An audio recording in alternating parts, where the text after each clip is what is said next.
حاضرین و سامعین محترم، محفل کا آغاز ہو چلا ہے، تلاوت کلام پاک بھی ہو چکی ہے اور نعت رسول مقبول کے زمزمے بھی آپ سن چکے ہیں۔ سلسلہ کلام کچھ اس طرح رہے گا کہ ایک ابھی اس کے بعد خطاب ہوگا، اس کے بعد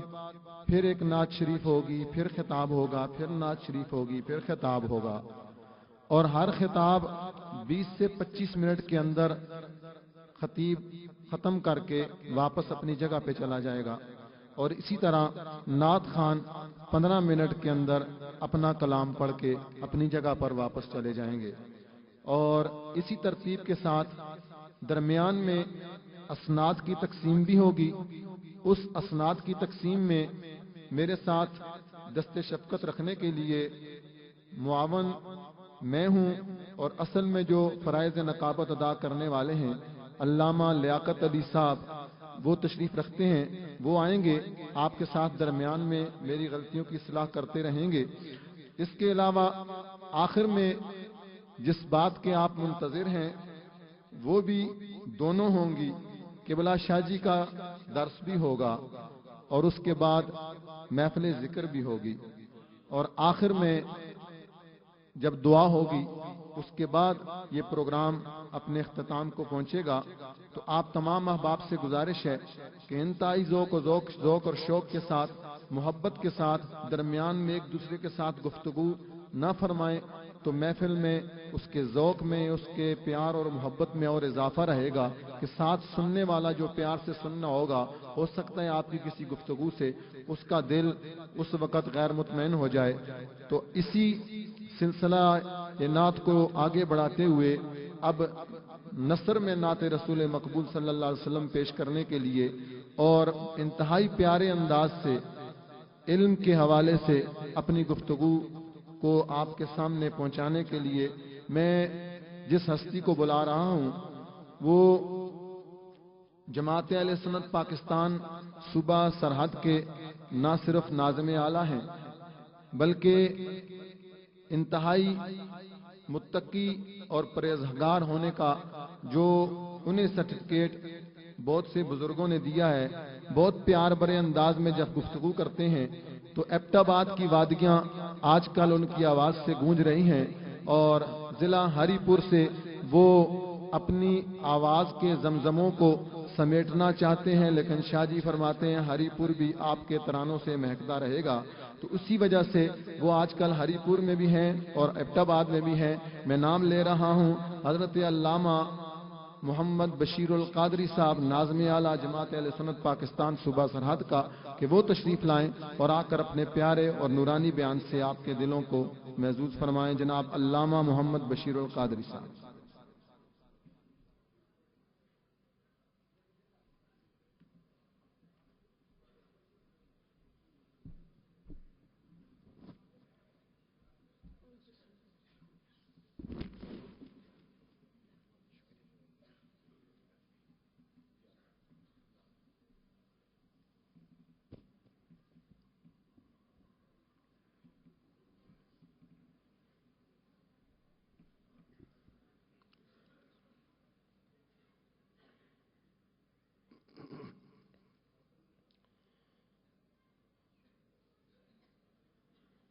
الحمد لله رب العالمين، والصلاة والسلام على سيد الأنبياء والمرسلين وعلى آله الطيبين الطاهرين وأصحابه أجمعين، ونشهد أن لا إله إلا الله وحده لا شريك له، ونشهد أن سيدنا وسندنا وشفينا وحبيبنا ومولانا محمدا عبده ورسوله، أما بعد فأعوذ بالله من الشيطان الرجيم، بسم الله الرحمن الرحيم، شهد الله أنه لا إله إلا هو والملائكة وأولو العلم قائما بالقسط، لا الہ الا هو العزیز الحکیم۔ صدق اللہ مولانا العظیم وصدق رسولہ النبی الکریم۔ ان اللہ وملائکتہ یصلون علی النبی یا ایہا الذین آمنوا صلوا علیہ وسلموا تسلیما۔ ونبینا ومولانا محمد وبارک وسلم وصلی علیہ۔ الصلاۃ والسلام علیک یا سیدی یا رسول اللہ وعلی آلک واصحابک یا سیدی یا حبیب اللہ۔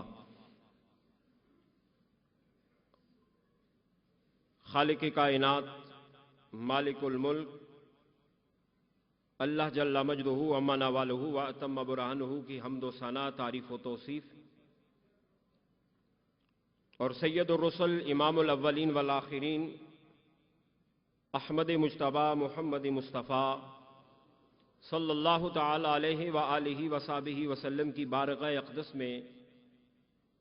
ہدیہ درود و سلام پیش کر لینے کے بعد میرے نہایتی عزتوں کے لائق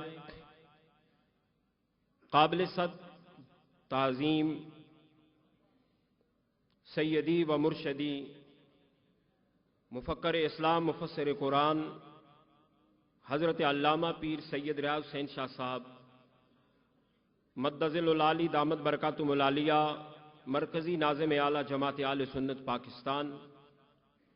اسٹیج پر تشریف فرما جملہ مقتدر علماء کرام، مشائخ اہل سنت، سادات گرامی قدر اور دور و نزدیک سے تشریف لانے والے قابل احترام سامعین، حاضرین و ناظرین، آج کی یہ تقریب سعید سالانہ اجتماع اور ادارہ تعلیمات اسلامیہ کے فارغ التحصیل ہونے والے علماء کی تقریب تقسیم اسناد کے حوالہ سے انعقاد پذیر ہے۔ رب کائنات ہم سب کا یہاں پر مل بیٹھنا اپنی بارگاہ میں قبول فرمائے۔ آج کی اس نشست میں گفتگو کرنے کے لیے قرآن حکیم فرقان حمید سے سورہ آل عمران کی ایک آیہ بینہ تلاوت کرنے کی سعادت حاصل کی ہے۔ رب کائنات ارشاد فرماتا ہے، شاہد اللہ انہ لا الہ الا ہوا، اللہ رب العزت نے یہ ظاہر کر دیا ہے کہ بے شک اس کے سوا کوئی معبود نہیں ہے۔ والملائکۃ، اور فرشتوں نے بھی گواہی دی، وَأُولُو الْعِلْمِ قَائِمًا بِالْقِسْطِ، اور اہل علم نے جو انصاف پر قائم ہیں۔ لا الہ الا اللہ هو العزیز الحکیم، کہ اللہ کے سوا کوئی معبود نہیں ہے، وہ غالب حکمت والا ہے۔ سامعین محترم، سایہ بینہ میں خالق کائنات نے اپنی توحید پر خود اپنی گواہی کو بھی بیان کیا، اور پھر ملائکہ اور اہل علم کی گواہی کا ذکر کیا۔ حضرت سعید ابن جبیر رضی اللہ تعالی عنہ فرماتے ہیں کہ خانہ کعبہ کے ارد گرد 360 بت رکھے ہوئے تھے، تو جس وقت یہ آیہ بینہ نازل ہوئی تو وہ 360 بت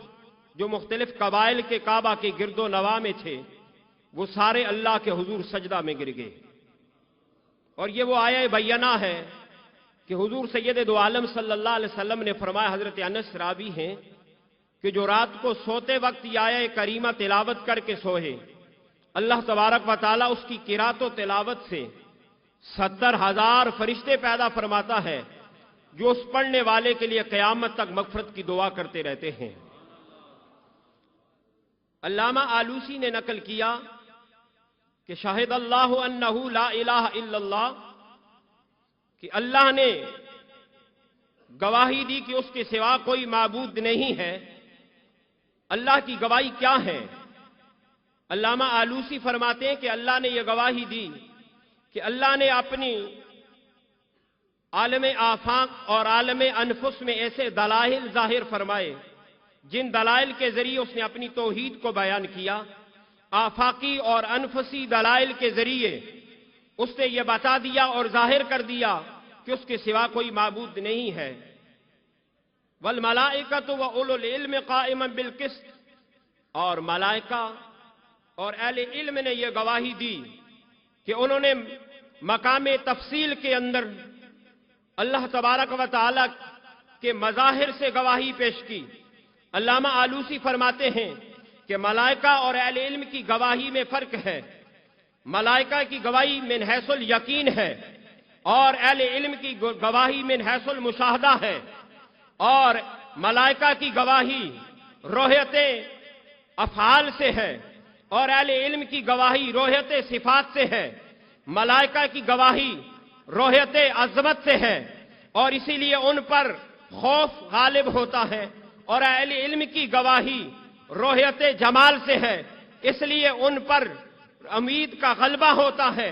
اور پھر اہل علم کی گواہی میں بھی فرق ہے، کسی کی گواہی احوال سے ہے، کسی کی گواہی مقامات سے ہے، اور کسی کی گواہی مکاشفات سے ہے، اور کسی کی گواہی مشاہدات سے ہے۔ علامہ قرطبی نے کہا کہ اس آیہ بینہ میں خالق کائنات نے